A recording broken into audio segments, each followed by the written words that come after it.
Any tips that you have with regards to like optimal frequencies? Because obviously, there's a sweet spot, right? If a person only hears something once, they may not digest it at all, and if they hear it too many times, eventually they want to kill themselves. I mean, certainly we've all seen those online shows, news shows, where it seems like the advertiser didn't frequency cap at all, and we're up around 100 impressions at some point.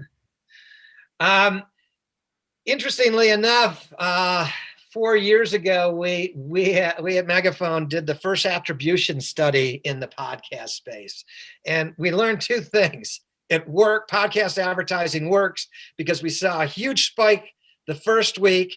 The spike was strong the second week, and even at the fourth week, there was still 50% lift over the norm, and so it was still strong, but we saw it starting to plane off.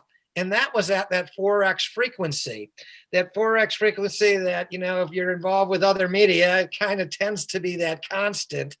And so we built frequency capping into the system. Right.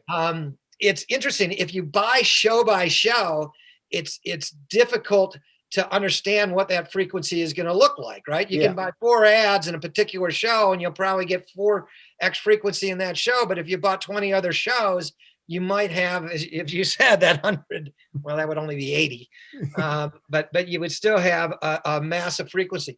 That can be beneficial, though, for those direct-to-consumer advertisers that are driving to a URL with a promo code, because the listener can commit that to memory. But we felt 4x frequency was the optimal frequency for a lot of campaigns.